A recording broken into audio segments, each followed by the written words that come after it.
Welcome to another meetup of Stroke Support India. And today we are going to talk about essentially vision-related problems after stroke and their resolutions, symptoms, and how they can be resolved. We have Purnima Karia with us. She's presently based in Los Angeles, USA. She's an occupational therapist as well as has specialization in vision-related matters and has been also involved in, she will explain better maybe, in some driving-related activities of the vision impaired in US. I'm sure she can explain it better than me because I'm not aware of what the US regulations are. Maybe we can chat a bit about that also. So over to you, Purnima. Take it further from here, and thank you. Thank you. First of all, thank you, Hardeep for starting this support group. It was so much needed. You know, in 2018, I had done an article on this in Business India about the need for the stroke rehabilitation and how important it was. You know, even at that time, I felt, and thank you for, first of all, inviting me and letting me be part of this group. And thank you all, my stroke fighters. You know, you have been an incredible inspiration. All the stroke, warriors, I can tell you, they have been my inspiration in this journey. So I'm going to be walking along with you, and you know, I'm here to support you in whatever way I can. So I'm going to talk a little bit about how vision can be affected after a stroke. I'll try to do combination of Hindi and English to make sure that, you know, everyone gets an opportunity to understand, and I'll try to go a little slow also because, you know, sometimes the aphasia reason someone might have difficulty processing. So I'll try to go a little slower. Justin, sometimes I get very involved and get fast. Please stop me at any point. So like Hardeep ji said, I'm an occupational therapist and I work with stroke patients. I've been working with stroke patients for 25 plus years. Let me get to the next slide. I know I did a graduate certification programs and I learned, I was doing all this, but I did a certification program and I learned so much more from my instructor, Mary Warren. So, you know, this presentation, the credit goes to them for this presentation. Why do we want to talk about the vision? Remember, we connect with the world with our eyes. It is our primary sensory system. And, you know, more than half of our brain is devoted to visual processing. That means, you know, from the front to the back, we are, you know, there are visual channels going back and forth. And if, and all the learning, 80 to 90% of the learning is happening through our visual channels. So we want to make sure that we, you know, we address it at earlier stages. Because of the stroke, it can affect at any, and on any path. You know, it may show that the vision was here or here, but somehow the vision does get affected one way or the other. Like last week, Dr. Amit Sahu was talking about be fast. Remember, one of the things, B was for balance, E was for eyes. So eyes do get affected. You know, at the time of the stroke, people don't realize they get blurry vision, they can get double vision. So, you know, making sure that, you know, we are not missing that. So continuing with this, visual processing, it is the foundation for our cognitive. And what is cognitive is basically your thinking process. You know, cognition is about thinking skills and motor processing. You know, if we see something, if we are doing something, you know, there is a motor processing happening. If you want to reach for something, you know, the vision, we look at it and we reach for it and we grab it.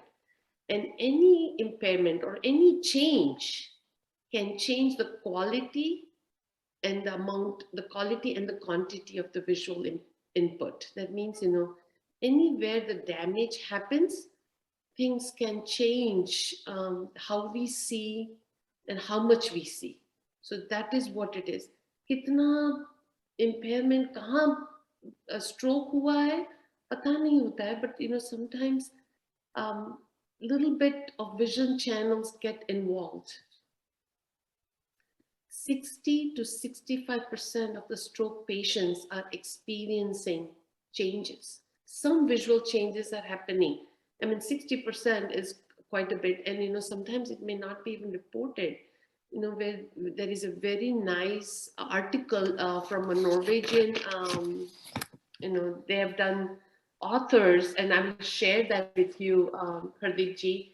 And this is a very recent article in 2020, and they talk about it is an invisible visual impairment. You can't see, because when the stroke is happening, there's so much chaos, right? People do not understand the visual changes at that time. So at that time, it's a survival. Jaan bachane ki baat chal rahi hai, tabhi vision is not addressed at that time. And how important it is, we'll talk as we move on. I just want to bring up a little bit of diabetes issue in India.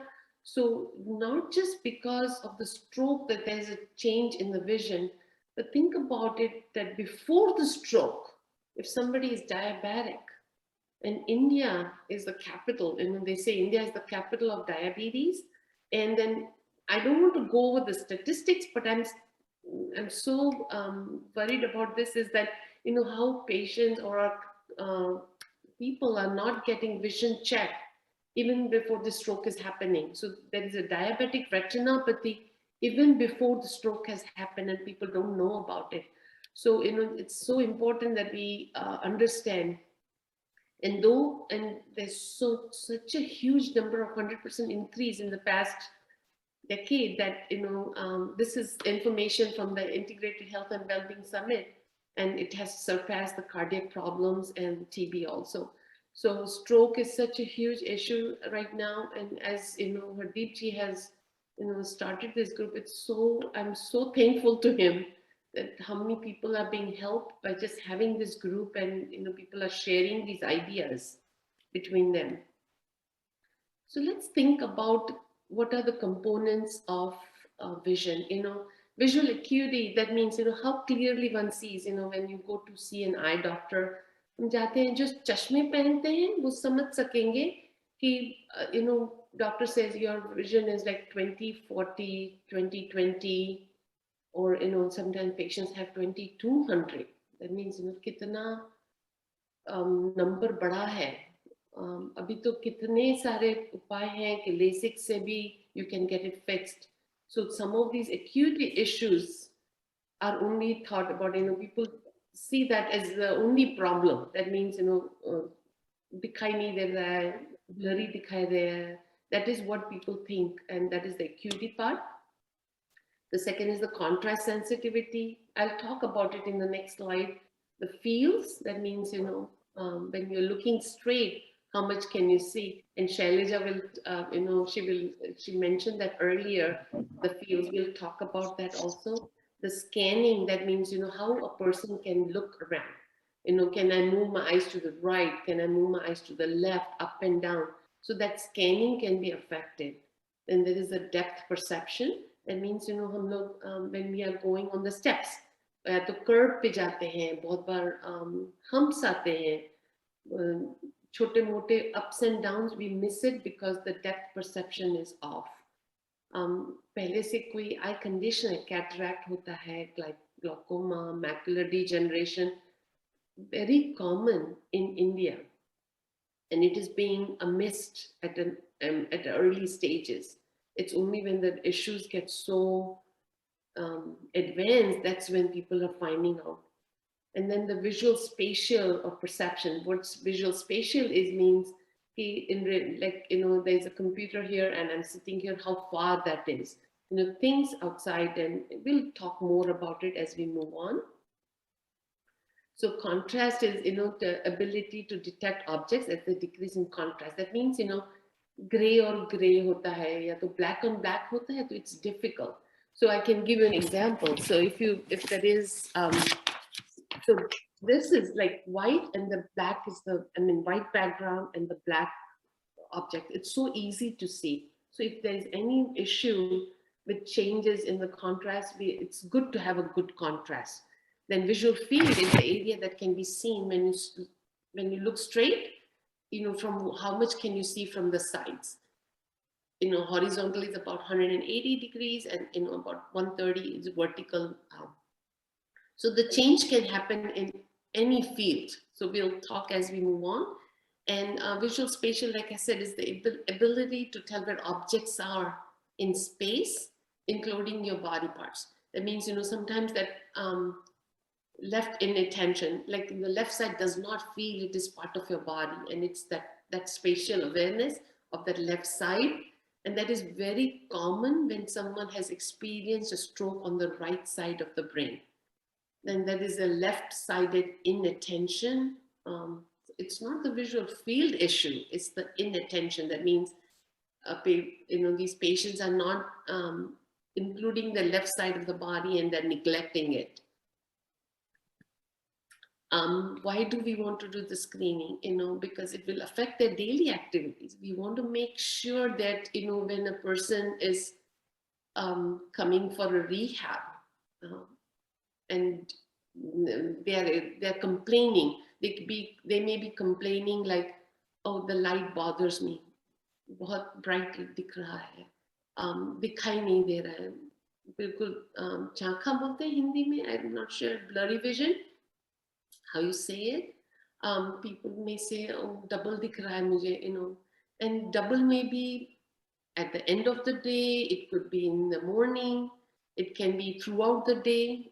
It may not happen all the time, and it happens more when someone is tired. So, so if somebody is complaining, we have to make sure we are taking into consideration, do we need to refer them for additional testing?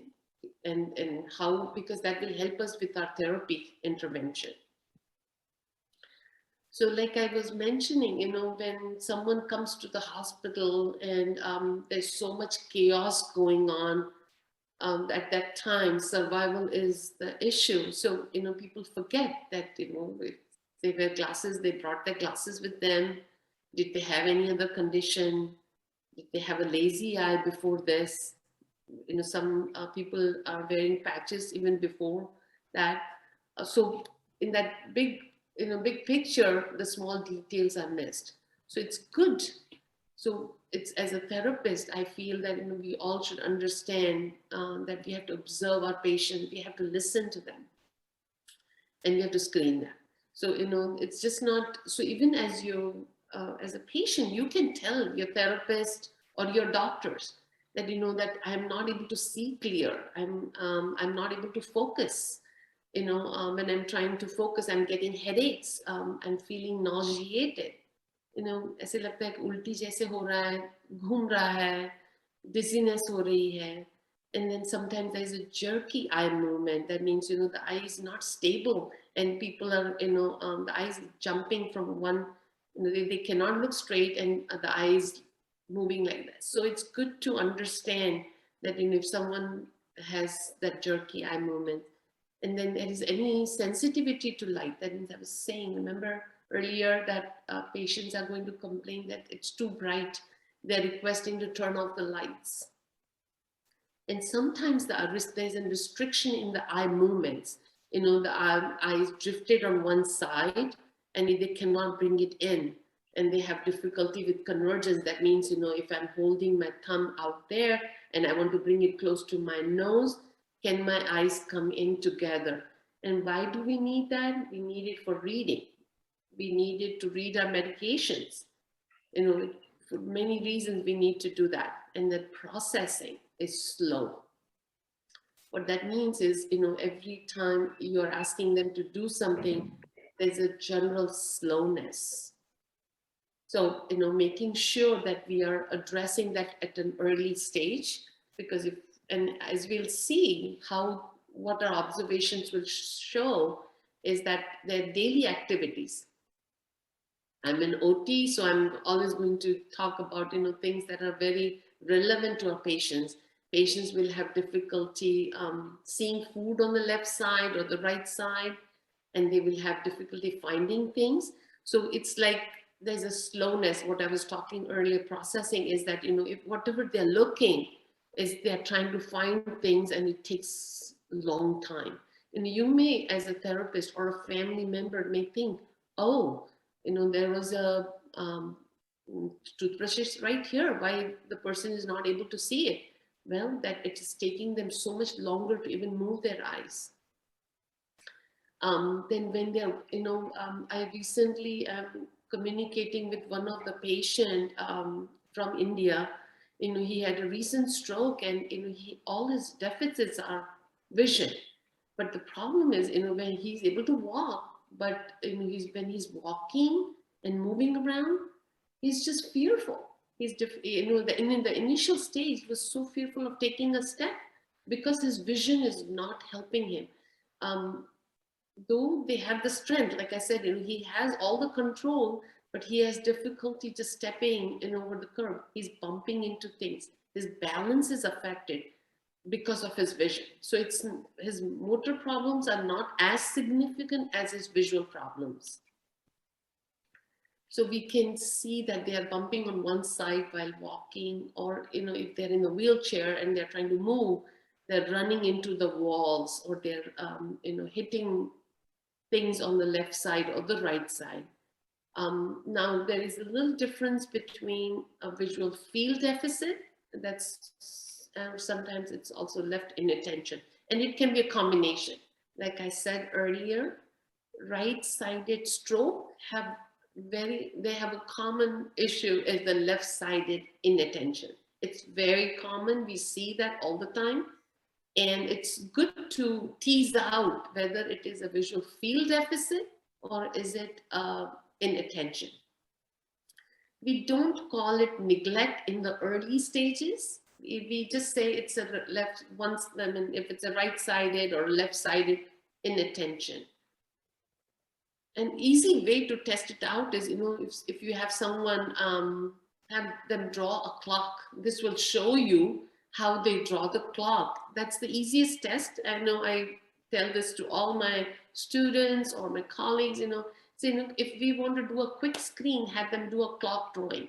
And then, ask them to locate items in the room and see, how you can, have them look close by or the distance wise, and you can see where they're missing things.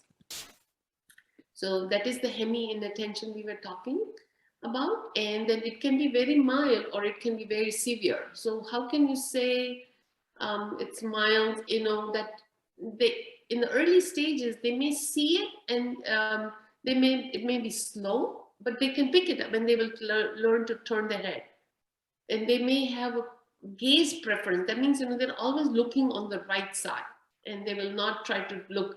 But with education, sometimes they're able to be aware of that left side, and with increased, prompting, sometimes I ask the family member to sit on the left side. So they're forced to turn their head. But even with milder version, you can see that they are learning to do that left-sided, turning their head and looking on the left side. But with severe left-sided inattention, these patients you cannot get them to turn their head. So it's basically you have to get them to sit and turn that head constantly on the left side. So it's very challenging, because they will forget to eat on the left side. They will forget to dress on the left side. They will forget to even move their eyes. They forget that their arm or the left leg exists. That's how, and they get hurt. They are not aware of it. They are bleeding on the left side because they have bumped into something and still they're missing it. So this is a visual field deficit, but it cannot be this straight line. I just want to show you this. I've done it. It can be as fuzzy as this. That means, it can be black spot certain, and it can be wavy. It cannot be straight in a straight line. So this is just for picture purposes. So the visual field, the person is seeing half of their field. So this is like loss of vision in one half of the visual field. and how much how much it is affected, where it is, it's the extent of the damage that has occurred and where it has occurred. So it's we have to know, how much. And in the first 3 to 4 months, there's swelling in the brain. It is very difficult to know if it is getting better or it's not getting better. There might be sporadic improvement, and the patients will say, oh, I can see better now. I can, when I'm looking straight, oh, my field has opened up. I'm much more aware of this side. I'm able to see more. So depending on the extent of damage, it's difficult to know how much that visual field deficit is present. So when a doctor is assessing, this is how it looks like, that if you see that left visual field, it's completely black, and then there's a patchy right visual field. So it's very difficult to know in the early stages. I typically don't encourage patients to go in the early phases and get their eye tested for visual field, because sometimes there can be wrong reading and they're just thinking things. So this is how they test is, I don't know if some of you must have got tested. They put their head in that little, it's called Humphrey's test, and you click when you see a dot on one side. And this is a dense one, that it's completely blocked from the left side, and that is what it's called as homonymous hemianopsia. That means, the left side half vision and the right side half vision. It's on the same side. If you see, this is my left side, yahan se yahan, and then on the left side of my right eye also is affected. And people don't realize this, that they also have an issue on the right side. That's the dense homonymous. That means, it's both the same side. Let me see. So it represents that the deficit is the same in both the eyes. So it's completely left side of the body. And how does it affect? It affects with your reading. And, words are missed, words are broken up, and people are having difficulty, challenge even to read on the computer. So it can be just not close-up reading, but even reading on the computer, everything is broken up. So they have to learn to do good scanning, moving their eyes. Now there can be ocular motor control. This is a patient I had seen in Kutch Bidra a few years ago. I've volunteered there a few times. I've done stroke support group, strokes treatment sessions, and I've done training there.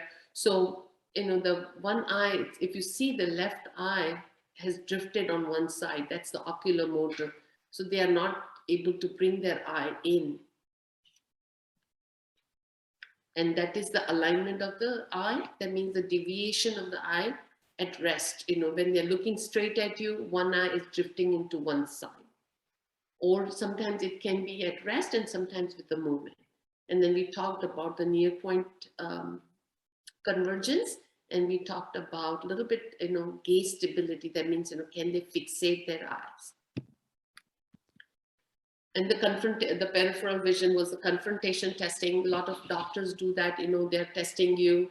Can you see on this side? Can you see on this side? In the top field, but it gives the information at that, just in that particular field. So what do we, when the therapist is assessing, I encourage all the patients. The reason I'm talking to all the warriors is that, you want to ask your therapist, your doctors to say, have them check out your vision also, how they're checking your physical status. They're checking the tone in your arm or your leg. It's important. We talked about how, patients, a few weeks ago, we had a home modification or a home assessment conversation during a support group. And, in India, I know patients are being discharged without any home assessment or safety assessment. The patient is going home, but we don't know if this patient is able to go home safely. Is the home wheelchair accessible? Is the patient able to walk there? How is the person going to function in the home? Is their bathroom accessible? So I know it's a very huge discussion, but something to think about. We all have to understand our limitations in when we are discharging patients. What are the patient's goals? Ask the patient. They are our best. Ask our clients. Of course, this message is for both, for warriors and therapists and the doctors. Asking, what our client goals are. What do they want from us? Checking all their daily activities. The phone. How are they able to use their phone? Are they able to manage their medications? All these things, tablets and computers, and how are they moving around? So how does this affect? It affects their eye-hand coordination. It's when they are writing, it's difficult to stay online. They may be drifting to one side, or they may be not starting on the left side, but they may be starting in the middle and going down. How it affects, when you're pouring tea or you're pouring water, it may be affected. That's how you see that it could be a safety risk. They can burn themselves. If women have to do cutting the vegetables, are they using their left hand and cutting the vegetables, and how they may miss that left hand and they may put the knife on the fingers. So all those things have to be extra careful, and people have to understand that safety comes first before anything. Stairs can be difficult. A lot of our clients are having difficulty with the falls. They are so fearful of walking, and they may be tilting their head. That postural deficits could be they're tilting their head on one side to compensate for the vision. So if you observe someone is just tilting their head on one side or the other because they're trying to keep their balance by moving their head in a position so that eyes can function better. And loss can be in the central vision, and the loss can be, that was earlier that I was talking about. And if someone has a peripheral visual difficulties, again, the size and the location, how much the damage has happened. So they are having difficulty to gather information from the environment. That means, they are having difficulty to see what is out there. They may be just seeing what is in front of them. And how it can affect their walking, it can affect their driving. And I know Shailaja was talking, one of her role was to take her kids back to school. And she used to ride a motorcycle, and that can be really dangerous. And of course, she's not riding right now. Sorry, Shailaja, I'm picking on you. Don't mean to, but you mentioned some of these things that are very important. And then there'll be other mobility activities. So, someone who is having double vision, so what are the intervention or some treatment interventions? That means, strategies for treatment. Purnima ji, I think Shailaja has raised her hand. Maybe we can take a little question, maybe. Shailaja, you can unmute yourself and say. Yes, sir. So I've been thinking, ma'am, until now, even that stair, that the difficulty of going to a new place and taking the stairs is something that I usually encounter. I never understood that I was thinking that since, I've been taking lifts and not used to stairs, and, that is why I'm afraid of it. Is it a real visual problem, ma'am? Because since there were lots of slides on it, I thought I'll ask now itself. Thank you, Shailaja. What a great question you're asking. Yes, it is a vision issue. And then, how well your brain has integrated that visual change. It takes a long time to make that adjustment for the vision to compensate. So I'm not sure how far you are in the stroke recovery. Around 6 years now, ma'am. Actually, I've been almost a little bit of very fine motor skills is actually difficult, but I'm able to. I'm normal otherwise. I'm able to do all the other stuff.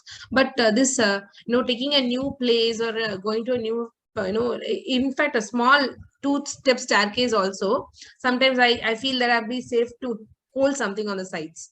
So is that a vision? I never thought of it as a vision issue previously. This is news to me, actually. Yes, it is a vision issue. Okay, okay, And the brain learns to organize. okay, Now, okay. how it organizes, it's very hard. I don't know if you have ever had any vision test. So to know, I was a software engineer previously, so I usually take the vision test every year. So even after my stroke, it was a pregnancy-induced stroke for me, second pregnancy-induced stroke. So I got everything tested even after the stroke, but they said I'll be gradually, developing my field. Basically, if you see, I usually keep my hands like this and probably bring it close. I'll be able to see my right hand before my left hand. So that is how I understood that was a field of vision loss. But the other things that you detailed now, I was thinking that it was all related to the balance on the left side, not as a vision issue until now. it's a combination. Thank you Mm. for saying that, and thank a combination. And the like I said, you have the normal strength, but it's Mm. so hard for you to judge that that space. So many times, what happens? It's important that you slow down and look at it and integrate it. First of all, uh, challenging it in a way, because you are 6 years post, you can do that. That you understand that, okay, this is a challenge for me, let me adapt, how can I adapt to this? So understanding that, looking down, how far you need to do, and practicing in the same manner. So it's like you have to attack it and address it in the sense, but again, the visual field test, I don't know if you have done it recently, because now your brain is pretty much 6 years, it's settled down. Get the visual field test. Okay. It's not just to get how clearly you see, it's Okay. not, and how you see. That is where that spatial thing is. It's hard for your eyes to know how much that depth or the spatial, where that step is, how far you need to step up to get over that step. So those are real challenges.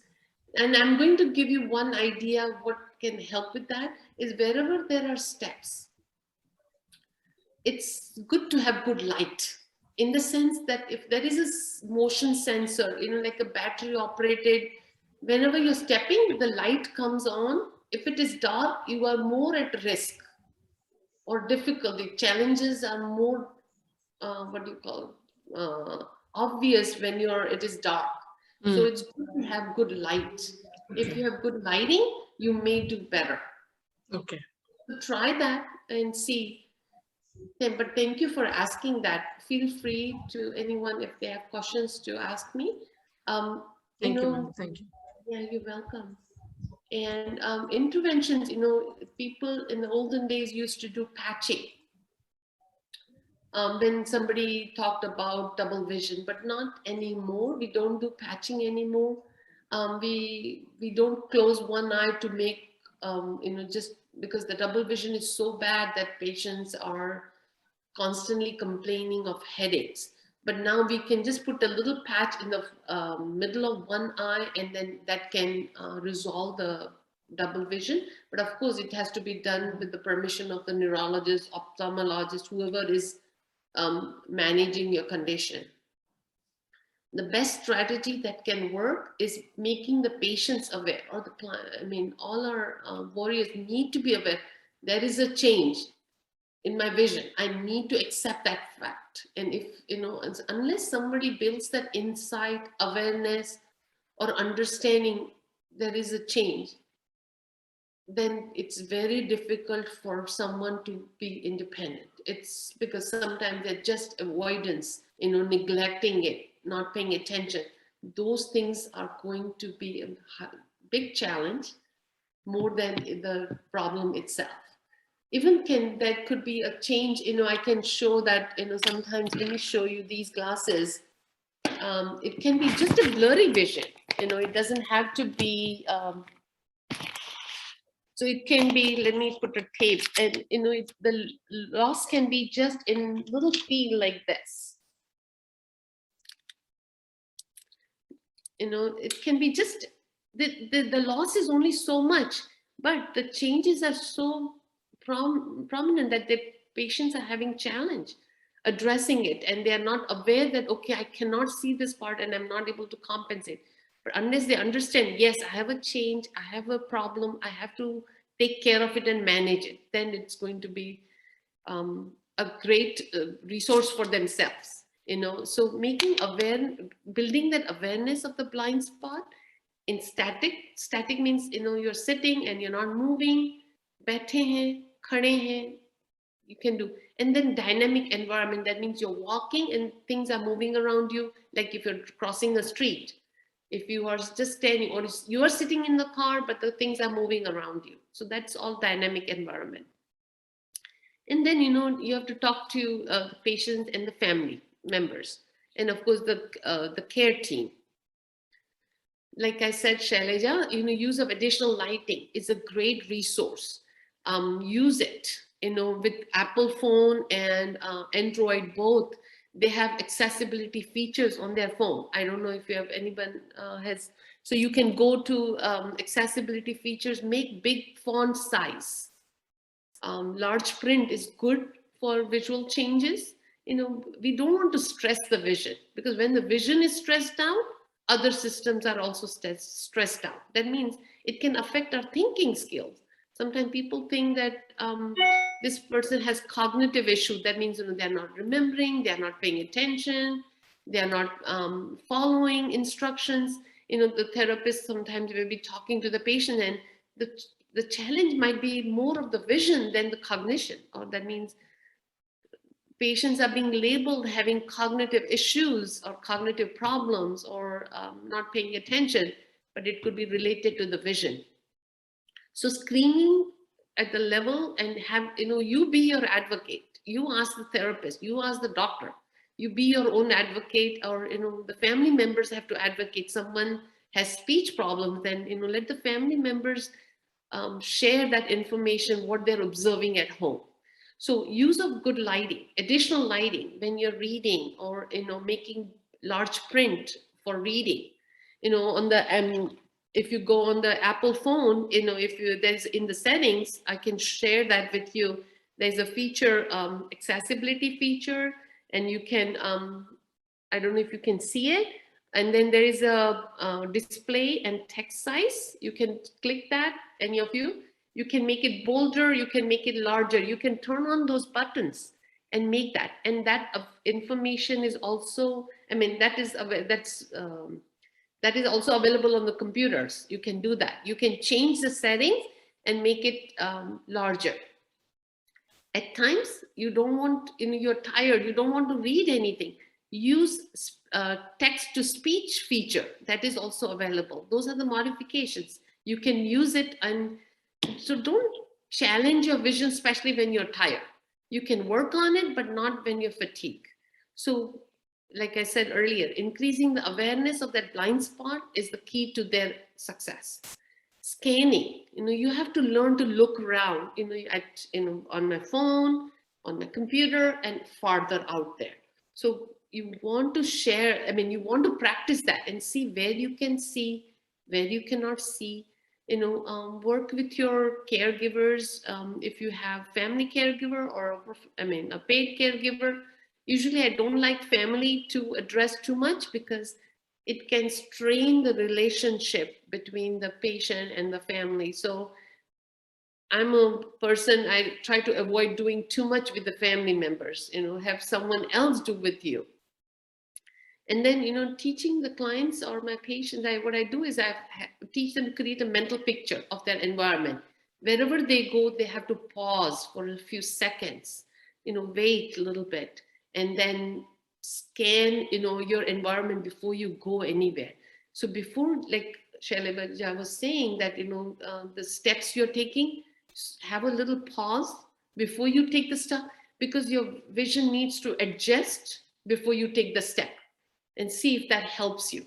Give a moment, instead of just going straight, take a moment to step back and just gather information, because vision has to be adjusted to whatever you are doing. I will just interrupt, Purnima ji. Prashant ji has raised his hand. Sure. He can speak up. If you can speak up, sir. Yeah. Can you hear me? Yes, we can. Yeah. Yeah. Actually, as ma'am said, like uh, No problem. sometimes, yeah, sometimes we need to pause and just scan the environment around. That is what I'm experiencing now. Like Very good. Shailaja madam just said, like with me, the fine motor activities are not yet come. My stroke is around 1.5 year old, but grossly I can walk, but I cannot, I mean, like do the fine things like putting in the buttons and all that. But that's not the question. My question is like, as as you said, like I have to pause many a times. I mean, like I just Yeah. scan everything around and then I recollect myself. I collect myself and then I move ahead. It is happening quite frequently nowadays. And it's a good strategy that you're using. What a great point you're doing, Prashant. आप या ठीक ही ma'am, कर but the problem, sorry ma'am, मेरा problem है कि जब मैं मुझे हो गया था स्ट्रोक, उस वक्त इतना नहीं था जितना अब हो रहा है. Like I stop and I go. That's what I'm feeling. Whether it is because of low confidence or is it because, I mean, like something natural is happening to me.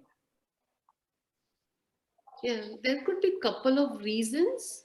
It could be that when the stroke happened, you were not aware that this problem is there. The vision. I mean, I may be wrong, but just what I'm understanding is that in the initial phase, sometimes it's hard to know that a visual changes. The brain has not adapted or not understood yet that there is a change.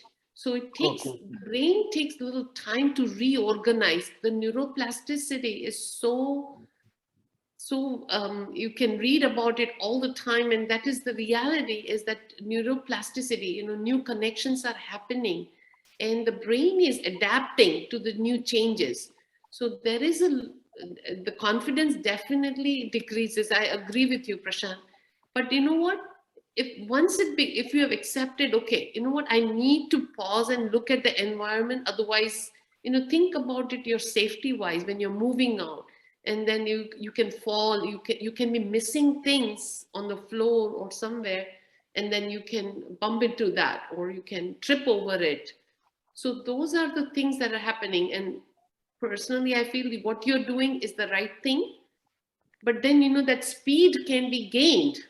You're saying low confidence or slowness, that can be coming back with, and the more you adapt well, and the more you get better with that.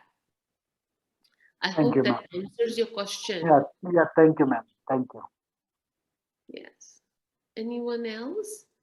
Thank you, Hardipji, for pointing out if someone is raising hand. I'm so No, that's okay. Fine. We can proceed, I think. yeah. I just want to show this. This is how the diabetic vision is, and that can be fluctuation. The reason is because a lot of our patients we see, especially in India, even here. It's not in India or here, everywhere. Diabetic retinopathy is common, and then when there is a stroke, just imagine they already had this kind of a vision, a patchy vision, and that can also fluctuate with the blood sugar levels. Sometimes you see more blurry, sometimes you don't see blurry because there is a fluctuation in your blood sugar level. So that's why I'm saying that please get your eyes checked. If the family members are at risk of having diabetes, get it checked. Again, this is a diabetic vision. So what factors we want to make sure when a therapist is working. We have to get a clearance from the doctor here. It is always important a neurologist, a physiatrist, or an ophthalmologist, or an optometrist is involved. Then if there's someone has had a seizure, it's important to make sure that we are not attacking their visual system too much, because that can trigger a seizure. So sometimes visual systems can be so overwhelmed.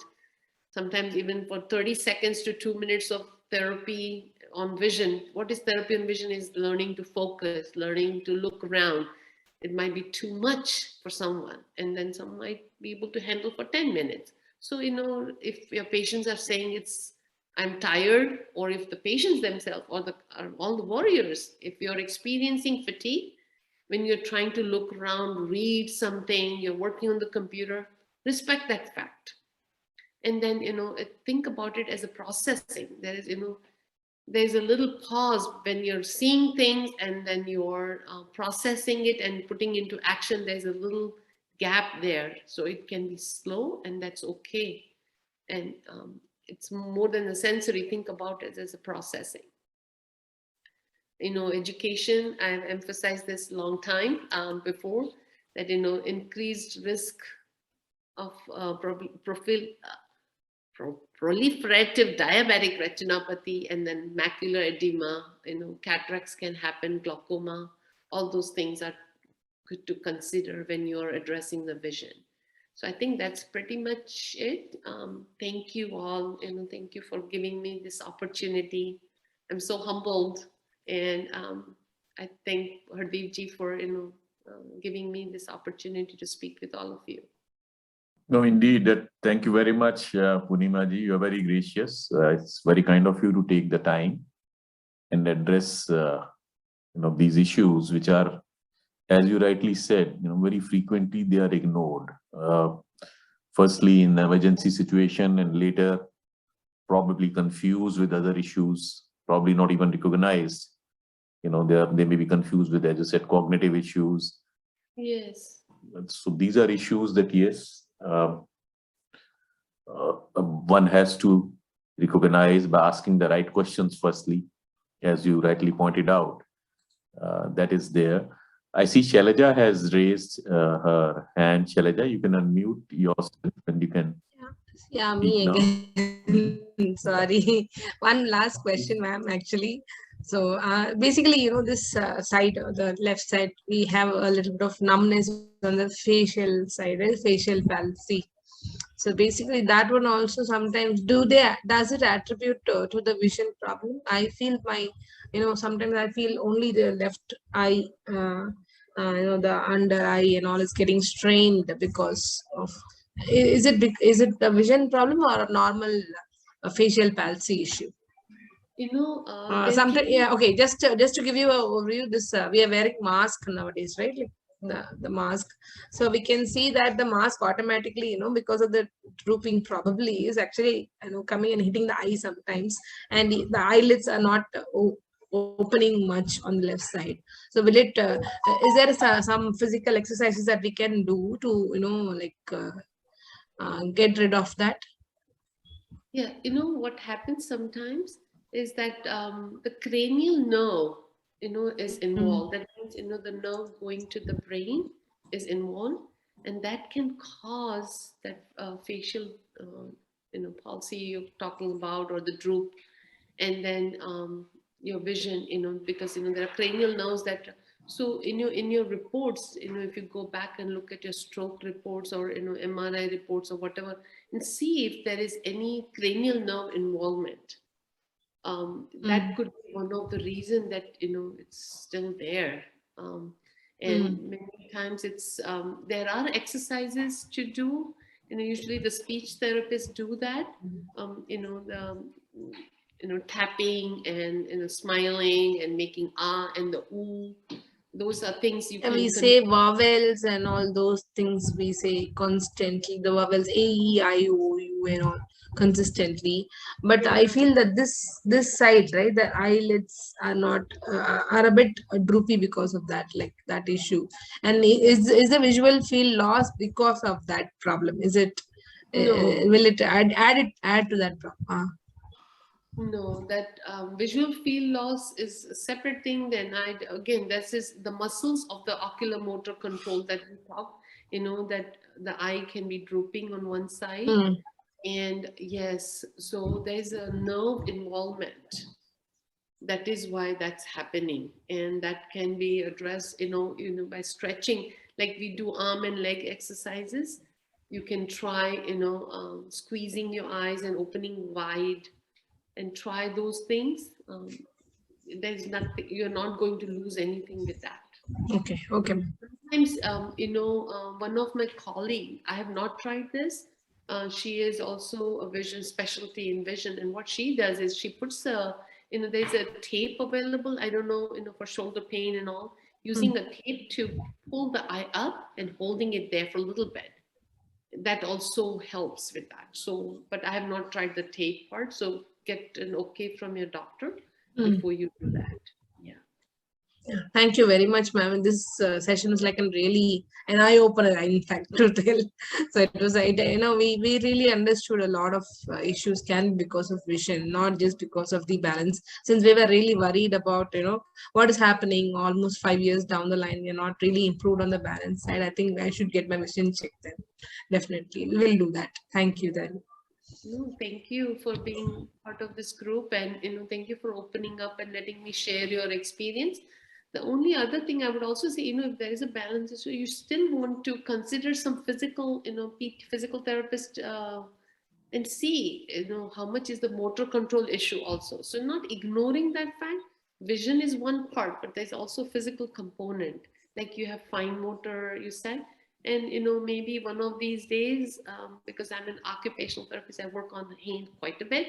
I'll share some ideas, and I'll arrange with Hardeep ji to give us another talk focusing on the physical part, so I can give some ideas for fingers and what to do.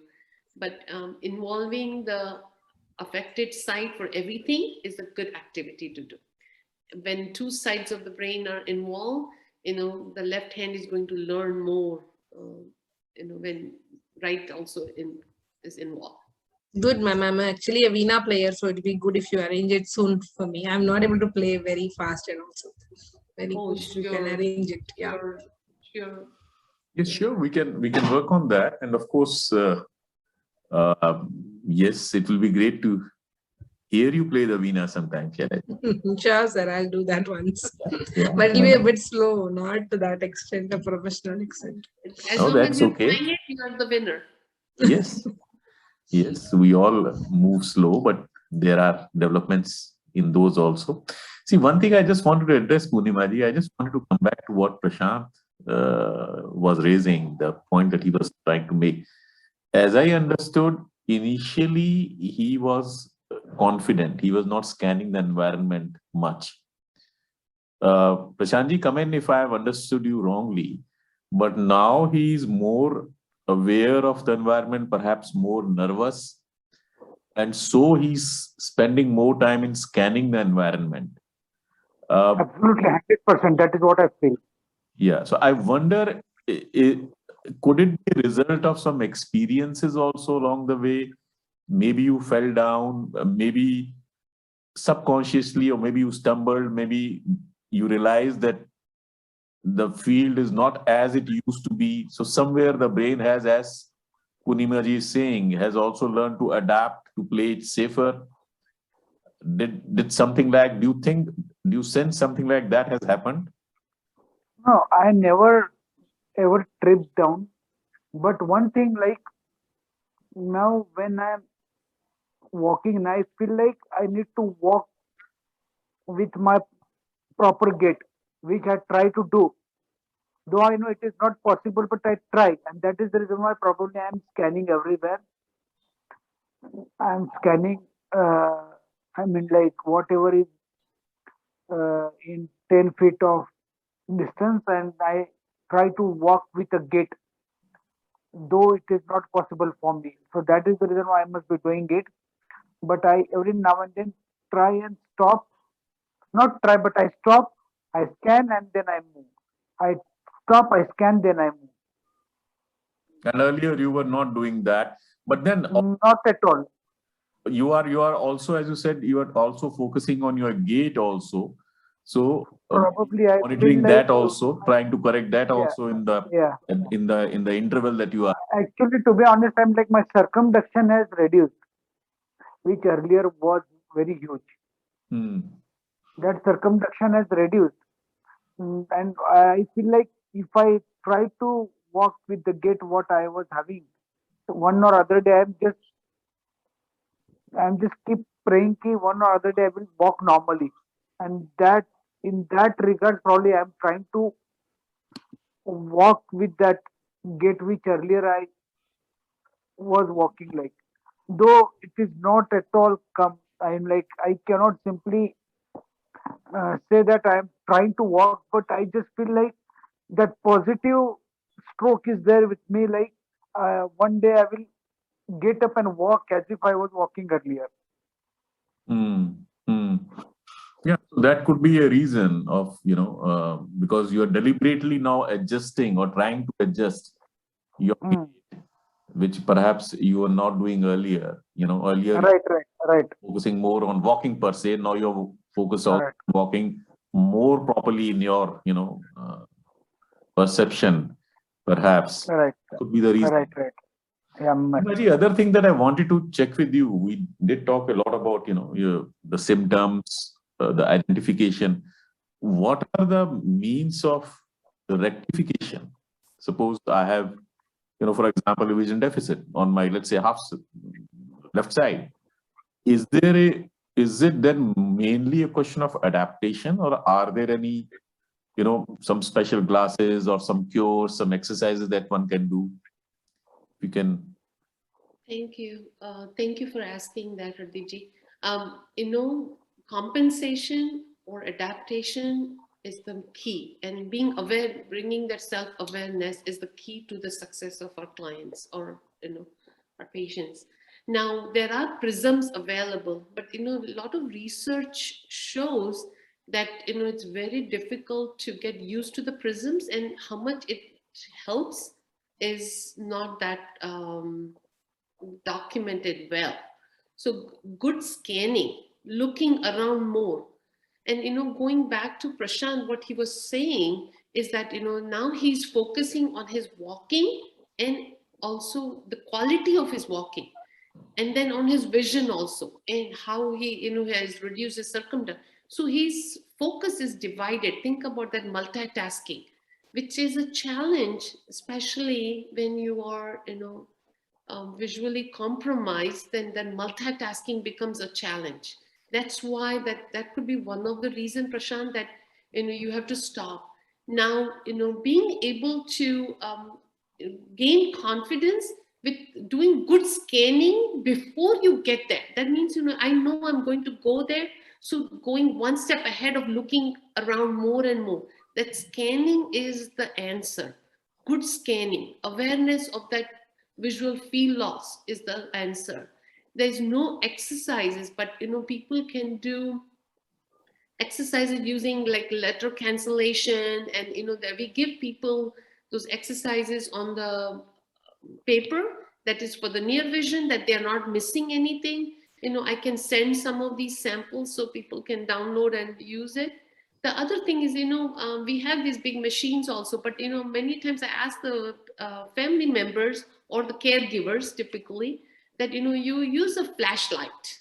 Think about it, flashlight, and flash it on the wall and see if the person can find it, and how long does it take for them to find it. And they're holding this flashlight, and they're pointing in different direction, down, up, left, right, top, bottom, anywhere, and then the person has to look around and then you start that increasing that distance, and that's how people do get better with that, becoming, oh, I missed the left side here, I missed the right side here. Yes, I hope that answers your question.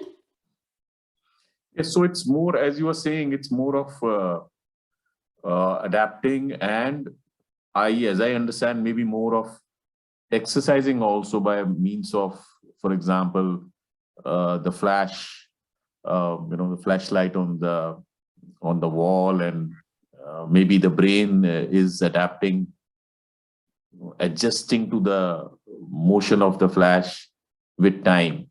I'm also wondering, just reminds me, I read something about some yoga exercises that we do, not with specific reference to stroke, but we have some, like Tratak yoga or something like that, where we focus on a flame and then try to bring it closer. I wonder if you have had any exposure to any such exercises. For example, when you talk of lazy eye, when you talk of convergence, are there any exercises which you think can help these kind of issues post-stroke? Yeah, I'm not aware of the yoga thing because I've not done that part. But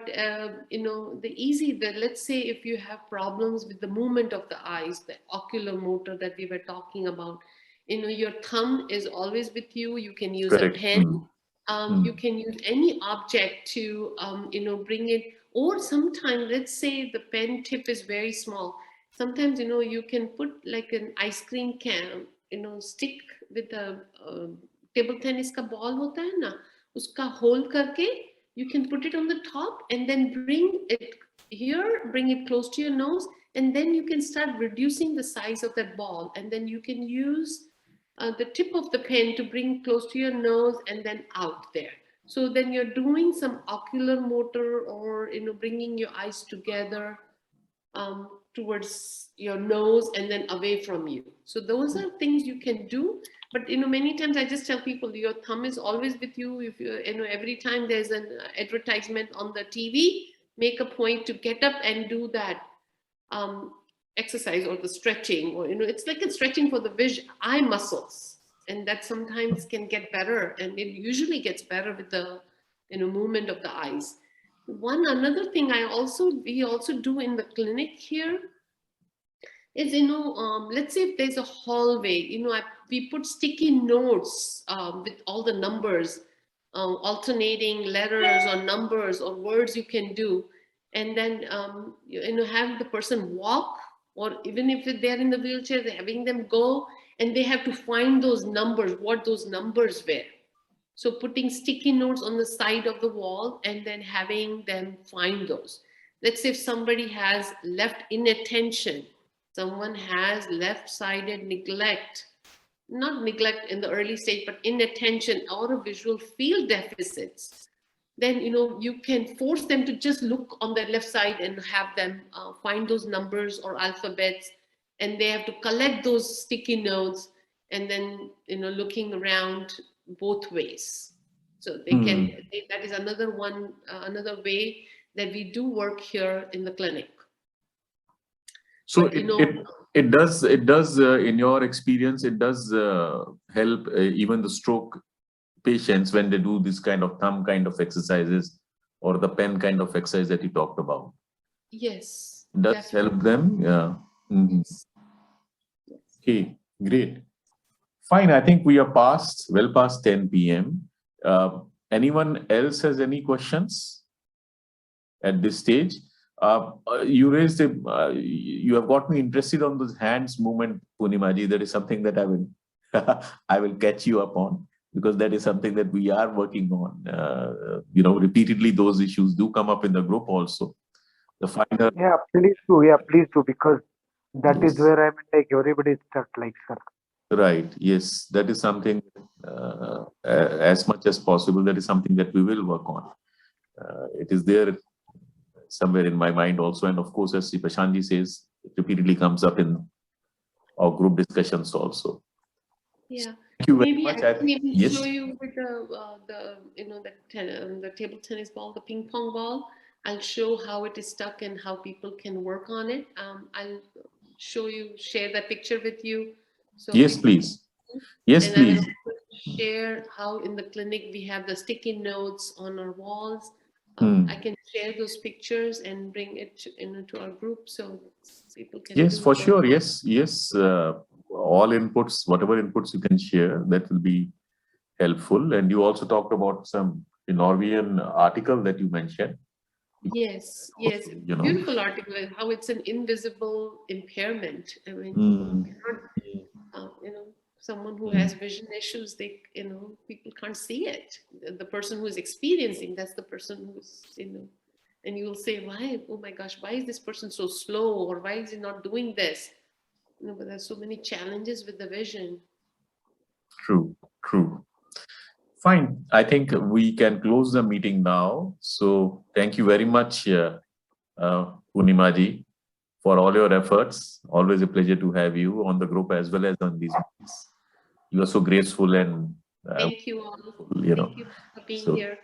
Thank you very much, and thank you very much, everyone. I hope you found it useful what we discussed. And I'm ending the meeting now. Stay safe. Take care. Okay. Thank you very much.